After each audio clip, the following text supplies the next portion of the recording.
Die senior misdaadintelligensiebeampte generaal-majoor Firoz Khan en die hoof van die valke in Gauteng generaal-majoor Ibrahim Kadwa is albei op borgtog van R20.000 vrygelaat.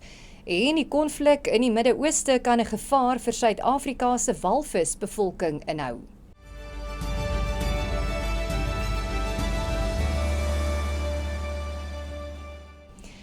Goeiemiddag, baie welkom by die Afrikaanse nuusbulletin in Afrikaans op hierdie Maandag, die 11de Mei. Ek is Esmarie Eysel. Die senior misdaadintelligensiebeampte generaal-majoor Firoz Khan en die hoof van die valke in Gauteng, generaal-majoor Ibrahim Kadwa, is albei op borgtog van R20.000 vrygelaat. Hulle het vanoggend in die Landdroshof in Kempton Park verskyn, waar hulle saam met die sekuriteitsmaatskappy eienaar Tariq Downs op aanklagte van die oortreding van die wet op edelmetale asook regsverydeling teregstaan. Die drie is oor die naweek in hegtenis geneem in verband met 'n onderskepping by die OR Tambo internasionale lughawe, waar daar op onverwerkte goud ter waarde van R250.000 beslag gelê is. In die tussentyd is die Suid-Afrikaanse Polisiediens se afdelingskommissaris vir voorsieningskettingbestuur, luitenant-generaal Molefi Fani, geskort, hangende 'n ondersoek na beweerde onreëlmatighede met betrekking tot die aankoop van persoonlike beskermende toerusting, terwyl hy by die nasionale tesourie gewerk het.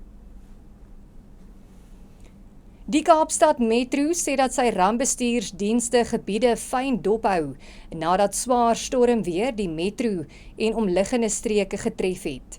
Die Suid-Afrikaanse Weerdiens het 'n oranje vlak 8 waarskuwing uitgereik vir ontwrigtende reën oor Kaapstad en omliggende bergstreke, insluitend Drakensberg, Stellenbosch, Bredevallei, Witzenberg en dele van Theewaterskloof. Volgens owerhede kan die toestande tot minstens môre voortduur en tot oorstromings en modderstortings lei. Die metro se rampbestuurswoordvoerder Charlotte Powell sê dat daar reeds skade aangemeld is. Dakke het in Mitchells Plain en Hanover Park afgewaai, informele nedersettings het vloedskade gelei en padinfrastruktuur is beskadig. Agri Weskaap doen 'n beroep op streng beheermaatreëls in die George kwarantynegebied na 'n nuwe back-and-closure geval daar bevestig is. Die uitbreking is op 'n klein beesplaas naby George binne die bestaande 10 km kwarantynsone opgespoor. Die organisasie sê die nuwe geval volg na 39 dae sonder enige verdere besmettings in die Weskaap. Boere word versoek om streng biosekuriteitsmaatreëls te handhaaf om die verspreiding van die siekte te beperk, terwyl oorblywende plase steeds ingeënt sal word soos weeromstandighede dit toelaat. Brittanje en Frankryk sal môre 'n multinasjonale vergadering van verdedigingsministers aanbied oor militêre planne om handelsvloei deur die strategiese straat van Hormuz te herstel.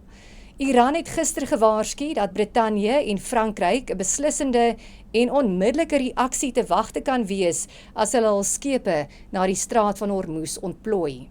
President Emmanuel Macron van Frankryk het benadruk dat sy land nog nooit 'n vlootontplooiing in Hormuz beoog het nie, maar eerder 'n sekuriteitssending wat met Iran gekoördineer sal wees.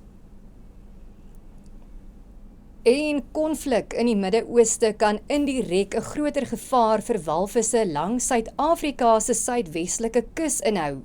Navorsers van onder meer die Universiteit van Pretoria sê die herleide skeepsverkeer weg van die Rooi See en Suezkanaal sedert laat 2023 het skeepsverkeer rondom die Kaap van Goeie Hoop skerp laat toeneem.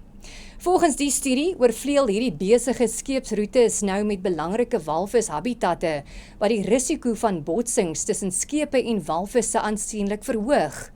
Kenners sê die skeepsverkeer het tot 4 keer toegeneem, terwyl walvisse nie tyd gehad het om by die nuwe gevaar aan te pas nie.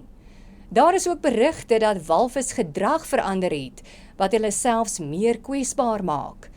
Die studie stel voor dat skeepsroetes verder van die kus verskuif word, wat botsings met tot 20 tot 50% kan verminder. En dit bring ons aan die einde van die nuusbulletin in Afrikaans op Pretoria FM. Baie dankie vir die saamkyk. Ons maak môre weer so.